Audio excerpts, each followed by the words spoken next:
આપણે ચેક કરીએ દૈવી જીવ આપણે જો છીએ તો આ 26 લક્ષણો ક્યાં છે એની ચર્ચા કરી લઈએ. હરિરાયજી તો એમાં આજ્ઞા કરી કે ગીતાજીના પ્રમાણે તો ગીતાજીમાં શું છે તો આ 16મો અધ્યાય છે ગીતાજીનો, દૈવાસુર સંપદ વિભાગ યોગ. ઠાકોરજી શું આજ્ઞા કરે છે?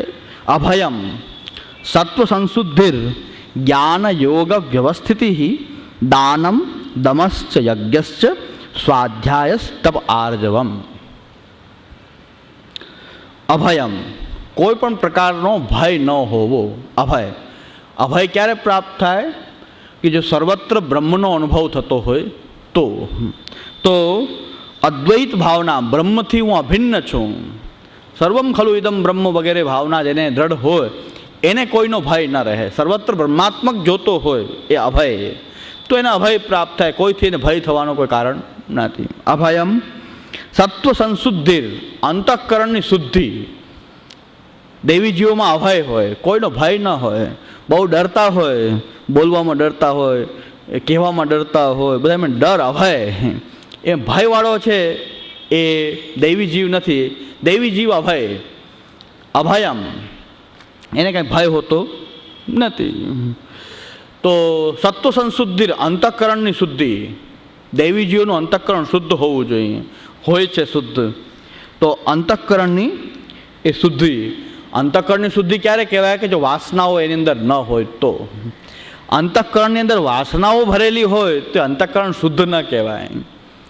તો અંતઃકરણની અંદર વાસનાઓ ભરેલી હોય એ અંતઃકરણ અશુદ્ધ છે. તો ભગવાન એક લક્ષણ કહે છે અભય અને બીજું કહે છે સત્વ સંશુદ્ધિ. એ વાસનાઓ જે છે એ એનાથી મલિન થાય છે. તો વાસનાઓ વગેરે જેના અંતઃકરણમાં ન હોય તે એ સત્વ સંશુદ્ધિ અને જ્ઞાન યોગ વ્યવસ્થિતિ. અને જ્ઞાન યોગમાં વ્યવસ્થિત હોય એટલે સાંખ્ય યોગની પ્રક્રિયા અનુસાર તત્વજ્ઞાન જેને દ્રઢ હોય એવા જ્ઞાન યોગમાં એ સ્થિતિ કરતા હોય. ભગવાન મહાત્મ્યનું નિત્ય ચિંતન કરતા હોય. ભગવાનના મહાત્મ્યનું ચિંતન કરવું એ જ્ઞાન યોગ વ્યવસ્થિતિ. પછી આવે છે દાનમ. દાન આપવું એટલે કે મમતાનો ત્યાગ કરવો. દાન આપવું એટલે એમાં રહેલી મમતા છોડવી. દરેક પદાર્થોમાંથી મમતા જેને છોડવા માટે દાન કરતો હોય, બધું ભેગું જ કરતો હોય, આસુરી વૃત્તિ છે. આપતો હોય દાન, આપવાની વૃત્તિ જે છે એમાંથી મમતા છોડવી. આપવા માટે શું કામ કે મમતા છૂટે, આપે તો એમાંથી મમતા છૂટે. તો દાનમ. પછી દમશ્ચ. આ 26 લક્ષણો છે દેવી જીવોના, આપણે રોજ યાદ કરવા જોઈએ કે આપણામાં છે કે નહીં આ. અને ન હોય તો વિકસાવવાનો પ્રયત્ન કરવો જોઈએ કે કંઈક દબાઈ ગયા છે તો એને કંઈક ઢકાઈ ગયા હોય તો એને એની રાખ છે, ધૂળ છે, ખંખેરીને પાછા એને જાગૃત કરી આ લક્ષણોને કે આપણે દૈવી જીવ છીએ તો આ લક્ષણો આપણી અંદર હોવા જોઈએ. તો અભય હોવું જોઈએ, અંતઃકરણની શુદ્ધિ, વાસના રહિત અંતઃકરણ હોવું જોઈએ. ત્યાર પછી જ્ઞાન યોગ વ્યવસ્થિતિ. એટલે ઘણા કહે છે કે આ પ્રમાણની વાત છે તો પ્રમાણમાં જ આપણને આનંદ આવે. ઘણા કહે છે આ તો પ્રમેયમાં આવું ન આવે, આ પ્રમાણમાં બધું આવે. આ બધી પ્રમાણિયાઓની શિબિર છે. તો પ્રમાણિયા થવું સારું છે, પ્રમેયા થવું સારું નથી. એટલા માટે આટલા પ્રમાણની વાત, ભગવાનની વાત છે, આ પ્રમાણ ન હોય. અને એવો કયો પ્રમેય કે જેને કોઈ પ્રમાણથી કોઈ લેવા દેવા ન હોય. એટલે ઘણા લોકો પ્રમાણને પ્રમેયને પણ સમજતા નથી ને એમ વાત કરે છે કે પ્રમાણમાં આવું બધું હોય.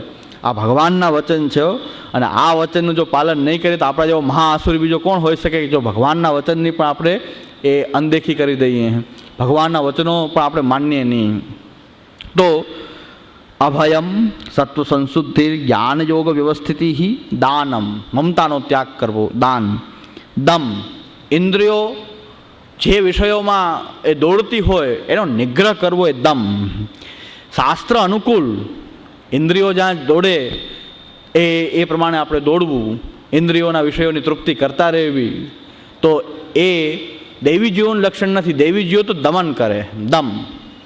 તો દમ એટલે કે ઇન્દ્રિયો પર અંકુશ રાખે, શાસ્ત્ર વિરુદ્ધ ઇન્દ્રિયોના વિષયો તરફ એને જવા ન દે, એ દૈવી જીવ હોય. ને આસુરી જીવ શું કે એ બધું પ્રમાણ, આ પ્રમેય, આનંદ લ્યો. એટલે એ પ્રમેયવાળા છે એ બધા આસુરી છે. એ લોકો વિષય ભોગમાં રચા પચ્યા છે અને ભગવાનના વચનને પણ અનદેખી કરી દે, શાસ્ત્રની પણ અનદેખી કરી દે. મહાપ્રભુજી આજ્ઞા કરે છે કે સ્વધર્માચરણ શક્ત્યા વિધર્માચ નિવર્તનમ ઇન્દ્રિયાસ્વ વિનિગ્રહ સર્વથા ન તજેત્રયમ. ઇન્દ્રિયો ઉપર અંકુશ તો રાખવો જોઈએ. આ ઘોડા જેવી છે, લગામ વગરના ઘોડા ગમે ત્યાં દોડે. એને શાસ્ત્રના અંકુશમાં રાખવી, આચાર્યચરણોની વાણીના અંકુશમાં રાખવી, ઇન્દ્રિયો જે છે એનું દમન કરવું. અને જે દૈવી જીવો હોય એ દમવાળા હોય છે, ઇન્દ્રિયો પર અંકુશ રાખનારા હોય. દમ. યજ્ઞ કરનારા, ભગવત સેવા કરનારા. ભગવત સેવા એ પણ યજ્ઞ છે આધિદૈવિક. એ યજ્ઞની અંદર કરનારા. સ્વાધ્યાય, ભગવત શાસ્ત્રોનો સ્વાધ્યાય કરનારા. નિરંતર ભગવત શાસ્ત્ર, શ્રુતિ, સ્મૃતિ, શાસ્ત્રો, પુરાણો એનો સ્વાધ્યાય કરનારા. નિત્ય રોજ સ્વાધ્યાય કરવાને કારણે સત્સંગ થાય, પોતાની અંદર દુર્વૃત્તિઓ નીકળે, ભગવત ભાવ, સારા ભાવ જે છે જાગૃત થાય. તો એટલા માટે સ્વાધ્યાય. તપ, કષ્ટ સહન કરવું એ તપ. કષ્ટને સહન કરવું એ તપ છે. કષ્ટ આવે એટલે વિભાગડા બની જવું, પણ કષ્ટને એ સહન કરવું એ તપ. આર્જવમ, આર્જવમ એટલે સરળતા, નિખાલસતા, સરળતા, એ આર્જવમ છે. તો દૈવી જીવોની અંદર આર્જવ હોય, સરળતા હોય, આંટીઘૂંટીવાળી વાતો ન હોય. બહુ વાણી વિલાસ કરીને આંટીઘૂંટીમાં કોઈને પાડી દેવાની જ વાત કરતા હોય અને તિલક લગાવીને ફરે, તો એવી આંટીઘૂંટી ના હોય, નિખાલસતા હોય, સરળતા હોય. તો એ સરળતા જે છે એ આર્જવ છે. ત્યાર પછી અહિંસા, કોઈની પણ હિંસા કરવાની વૃત્તિવાળા ન હોય. અહિંસા. સત્યમ, સત્યનું આચરણ કરનારા, સત્ય બોલનારા, સત્યનું આચરણ કરનારા. સત્યમ. અક્રોધ, ક્રોધ ન કરનારા. અક્રોધ. અને આપણને તો ક્રોધ વગર ચાલતું જ નથી. ઘરમાં જઈને જાણે શું એ ક્રોધવાળી વાણી બોલતા, એકબીજા પર ખીજાતા હોય, ફટકારતા હોય. તો ક્રોધ અને એક અક્રોધ જે છે, ક્રોધ ન હોવો. આપણે પાછું ક્રોધ જે કોણ છે કે આપણાથી નબળા હોય એના ઉપર ક્રોધ કરી શકીએ. આપણાથી બળવાનો હોય તો અંદર અંદર બળીએ પણ બોલીએ નહીં કાંઈ. પણ એ તો એ અક્રોધ નથી હો, કે ત્યાં કરાય એમ નથી, બે વધારે નાખે. જો ત્યાં કરવા જાય, જે આપણું સાંભળતા હોય એને પર ક્રોધ કરાય. પણ જે આપણી એની આમ ચાલે એમ ન હોય, ત્યાં આપણે ક્રોધ ન કરીએ તો એ અક્રોધ ન કહેવાય. મનમાં તો ક્રોધ ભળેલો જ છે પણ એની સામે એ પ્રકટ કરતા નથી, કારણ કે એ આપણા કરતાં વધુ બળવાન છે. તો ત્યાં કોઈ ક્રોધ પ્રકટ કરતા નથી, એને અક્રોધ ન કહેવાય. અક્રોધ એટલે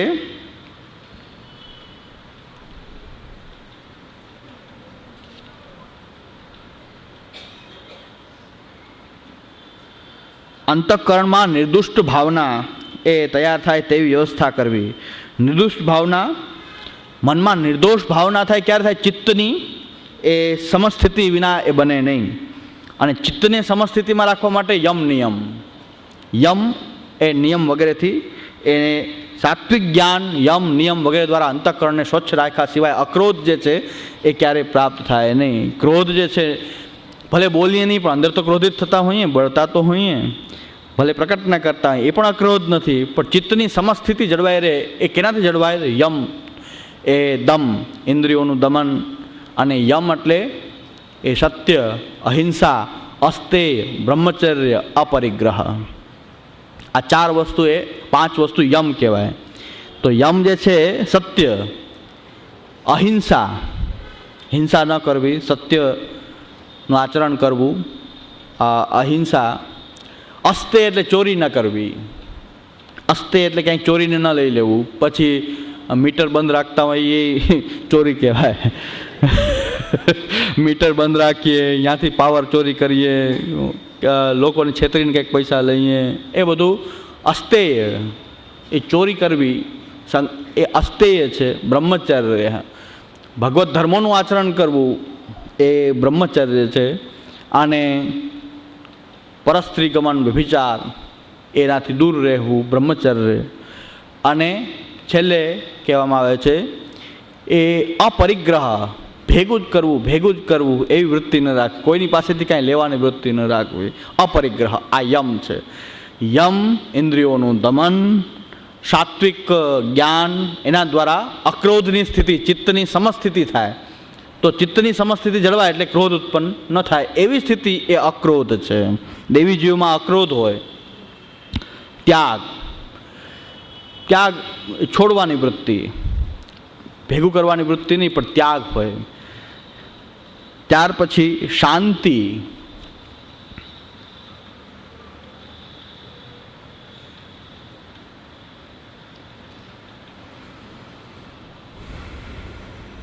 ચંચલતા, ચિત્તના ધર્મ ચંચલ ચિત્ત હોય ન હોવું એ શાંત ચિત્ત કહેવાય. ચંચલ ન હોવું એ સ્થિર હોવું, ભગવત ભાવવાળું હોવું એ શાંતિ છે. શ્રી ગોપીનાથ પ્રભુચરણ સાધન દીપિકામાં આજ્ઞા કરે છે કે ભક્તના તિલક ને માલા એ બાહ્ય ચિહ્ન છે અને શાંતિ અને વિરક્તિ એ આંતરિક ચિહ્ન છે. તિલક ક્યારે શોભે? અંદર સંપત્તિ હોય તો તાળું શોભે. સંપત્તિ કાંઈ તાળા માર્યા કરીએ, ખોયલા કરીને માર્યા કરીએ, પણ અંદર કાંઈ છે તો નહીં, કોણ લઈ જવાનું છે કાંઈ? તો તિલક કરે, તિલક કરતાં 53 થયા, જપમાળાના નાકા ગયા, એટલે કથા સુણી ફૂટ્યા કાન, તોય ના આવ્યું બ્રહ્મનું જ્ઞાન. એટલે એક મૂર્ખને એવી પથ્થર એટલા પૂજે દેવ, તુલસી દેખી તોડે પાન. અને આ તિલક કરતાં 53 થયા અને એટલી માળા ફેરવી કે જપમાળાના નાકા તોડી નાખ્યા. તો જપમાળાના નાકા ગયા પણ કથા સુણીને ફૂટ્યા કાન, તોય ના આવ્યું બ્રહ્મનું જ્ઞાન. અખો કહે છે, અખા ભગતની વાણી કે કથા સુણીને કાન ફોડી નાખ્યા, બેરા થઈ ગયા, એવી કથા સાંભળી પણ બ્રહ્મનું જ્ઞાન થયું નહીં. તો એ જ પ્રકારથી તિલક કરીએ, તિલક મોટા કરીએ, પણ તિલક ક્યારે શોભે? કરવું જોઈએ તિલક, કંઠી ધારણ કરી, પણ આ બે વસ્તુ શોભે ક્યારે? શાંતિ ને વિરક્તિ હોય તો. અંદર શાંતિ અને વિરક્તિ હોય તો. જો શાંતિ અને વિરક્તિ ન હોય, ચિત્ત સ્વસ્થ ન હોય, સ્થિર ન હોય, ચંચલતા દૂર થઈ ન હોય, ભગવત ધર્મમાં દ્રઢ ન હોય અને વિરક્તિ ન હોય, જરા પણ વૈરાગ્ય ન હોય, બસ લઈ જ લેવું ગમે ત્યાંથી, ગમે એ રીતે લઈ લેવું. એ ચોકલેટની અંદર ડ્રગ્સ મિલાવીને પણ પૈસા કમાવી લેવા અને પછી મોટા વૈભવ કરવા.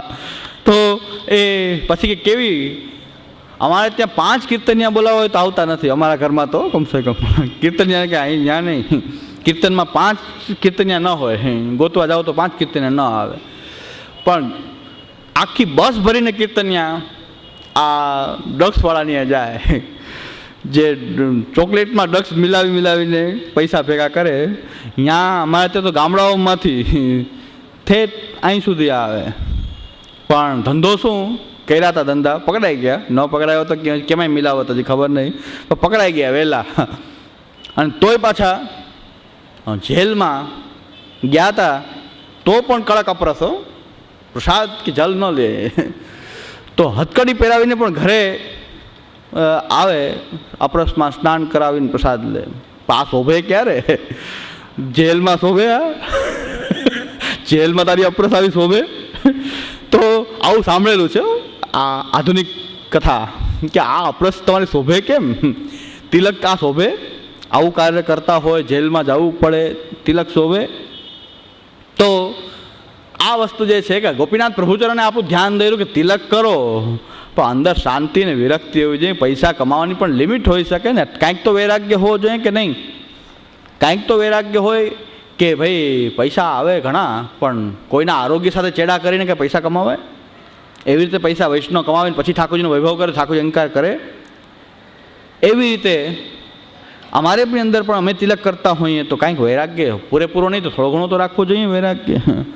કમસે કમ ઠાકોરજીને તો ન વેચાય, ઠાકોરજીની કથાને તો ન વેચાય, અને એ ઠાકોરજીના તીર્થસ્થળો એનો વિક્રય તો ન કરાય, ઠાકોરજીના એ યમુનાજીના લોટીજી એને તો ન વેચાય, એ મહાપ્રભુજીના બેઠકજીઓ એને તો કમસે કમ ન વેચાય. 84 બેઠકના મનોરથ કરીને મહાપ્રભુજીને તો કમસે કમ ન વેચાય. મહાપ્રભુજી કહે છે કે મેં કાંઈ તમારું શું બગાડ્યું કે મને વેચી નાખો છો, ઠેકા ઉઠાવો છો શ્રી મહાપ્રભુજીના બેઠકજીના ઠેકા ઉઠાવો છો. મહાપ્રભુજી કહે છે કે મને શાંતિથી ભગવત ચિંતન મને તો કહો તમારે કરવું હોય કે ના કરવું હોય, મને તો ભાગવતજી આખોથી જોવા દો શાંતિથી. મારે જારીજીની જરૂર નથી, મારે ભોગની જરૂર નથી, મારે આ અંબાના મનોરથની જરૂર નથી. મને શાંતિથી એક ભગવત ચિંતન કરવા દો. આ કૃષ્ણદાસ, મેઘન, દામોદર, અસાનિયા 5-7 છે, મને તો કમસે કમ વેચોમાં. આમ શ્રી મહાપ્રભુજી આજે કહે છે કે મેં તમારું શું બગાડ્યું? હું તમારો ઉદ્ધાર કરવા પ્રકટ થયો. તમને મેં મારા વંશમાં જન્મ આપ્યો, તમને મેં મારા વૈષ્ણવ કુલમાં જન્મ આપ્યો. તમારો ઉદ્ધાર થાય એવા સરળમાં સરળ રસ્તો બતાવ્યો કે તમને ભગવત પ્રાપ્તિ થાય, તો મને વેચી શું કામ નાખો છો? કમસે કમ મારો તો વિચાર, મને કોઈ હાથમાં નહીં તો મને વેચી નાખો, એના પૈસા આવતા તો એને વેચી નાખો, કાંઈ વાંધો નહીં. તો મહાપ્રભુજીની રોકડી કરવાનો ધંધો આપણે શરૂ કરીએ. કમસે કમ આટલો તો વૈરાગ્ય હોવો જોઈએ કે પૈસા કમાવો, આનંદ પ્રમોદ કરો, એકની 10 ગાડી રાખો, સારા સારા બંગલા બનાવો, ઝરૂખાવાળા સુંદર બનાવો, પણ થોડોક તો વૈરાગ્ય રાખો. કમસે કમ મહાપ્રભુજીને વેચીને, ઠાકુરજીને વેચીને, ભગવદ્ નામને વેચીને, ભગવદ્ લીલા સ્થળીને વેચીને, એની યાત્રાઓને વેચીને તો કમસે કમ ન કમાવો, બીજા ઘણા રસ્તા કમાવાના હોઈ શકે છે. કાંઈક વૈરાગ્ય હોય તો તિલક શોભે, પણ આ તિલક કરતાં 53 થઈ જાય તો પણ આ શાંતિ વિરક્તિ ન આવે. શાંતિ ચિત્તની સ્વસ્થતા, ચંચલતા દૂર થાય. ભગવદ્ ભાવવાળું ચિત્ત, શાંત ચિત્ત, આશ્રયવાળું, ભગવદ આશ્રયવાળું, એવું શાંત ચિત્ત ન હોય અને વૈરાગ્ય ન હોય, થોડો ઘણો પણ વૈરાગ્ય ન હોય, તો પછી પૂજ્ય શ્યામુદાદા તો એમ આજ્ઞા કરે છે કે વલ્લભકુલમાં અમારો વૈરાગ્ય ઓછો નથી. અમે કેટલી ભેટ લઈએ, આજ્ઞા માંગે તો આજ્ઞા ભેટ, તરત જ ચાર્જ. એમાં શું આજ્ઞા આપવામાં કેની ભેટ? તો આજ્ઞા ભેટ લઈએ. પછી તમારા ઘરે જન્મદિવસ હોય તો એની ભેટ તમે ધરો, તમે કોઈક મરી જાઓ તોય ભેટ ધરો, પછી તમારો કાંઈ પ્રસંગ હોય, લગ્ન હોય તો એની ભેટ તમે ધરો, તમે ઉદ્ઘાટન કરો તો એની ભેટ ગુરુદેવને કરો, તમારા ઘરમાં કંઈ સારો પ્રસંગ હોય તો એની ભેટ કરો, તમારા ઘરે પધરામણી કરો તો તમે ભેટ કરો. પણ હવે આટલી બધી ભેટ તમે ધરો છો, પણ હજી અમારો વૈરાગ્ય છે કે તમે એ રોજ દૈહિક ક્રિયા કરો છો એનો ચાર્જ નથી લેતા, અમે એની ભેટ નથી ઉઠતા કે આ સવારે એ 2 નંબર જવાની એ ભેટ કાઢો. તમારો દેહ એ એટલો મારો વૈરાગ્ય છે કે તમારી નાહવાની ભેટ અમે નથી લેતા, કે તમારે એ દૈહિક ક્રિયાઓ તમે કરો એની ભેટ અમે નથી લેતા. એટલો વૈરાગ્ય તો અમારી અંદર છે કે હજી એનો ચાર્જ નથી લગાડતા કે તમે ઘરમાં નાહો એનો તમારે ચાર્જ દેવો જોઈએ. રોજ ઘરના તમારા બનાવેલા એ જે તમે તમારા ખર્ચે બનાવેલા જે કાંઈ સંડાસ બાથરૂમ વગેરેનો ઉપયોગ કરે એનો ચાર્જ અમે નથી લેતા, એટલો અમારો વૈરાગ્ય છે. બાકી બધી ભેટ અમે લઈએ. મરી જાઓ તો તમે ભેટ ધરવા આવો કે ના આવો? કોઈક મરી જાય તો આપનો સેવક હતો એની આ ભેટ આપને અમે ધરીએ છીએ. પહોંચી ગયા તોય ભેટ ધરે, માલા પ્રાણ મનોરથ કરે તોય ભેટ ધરે, કીર્તન કરે તોય ભેટ કાઢે ગુરુદેવ. તો કેટલી ભેટ તો વૈષ્ણવ કરે. પછી અમારા ઘરમાં પ્રસંગ હોય એની ભેટ તમે કરો. અમારા ઘરમાં કંઈક પ્રસંગ હોય, અમારો જન્મદિવસ હોય તો ભેટ કરો. પછી અમારા કોઈ પણ પ્રસંગોમાં તમે ભેટ કરો. અમારા ઘરમાં લગ્ન આવે તમે ભેટ કરો. દરેક વસ્તુની ભેટ તમે અમને, અમારા ઘરમાં પ્રસંગ થાય એની પણ આપો, તમારા ઘરમાં પ્રસંગ થાય એની તમે ભેટ આપો. હવે થોડી ઘણી અમે ત્યજી દઈએ છીએ, એ અમારો વૈરાગ્ય છે. એટલો વૈરાગ્ય છે. તો દૈવીજીઓમાં એ વિરક્તિ બાકી રોજ કાઢવી પડે સવારે કે આ સવારે દાંતણ કર્યું એની ભેટ, પછી ગયા બહાર ગયા જંગલે ગયા એની ભેટ, એટલી બધી ભેટ કાઢવી પડે. પછી નાહવા જાવ એની ભેટ. તો એટલી ભેટો નથી લેવાતી, વૈરાગ્ય ગુણ છે. તો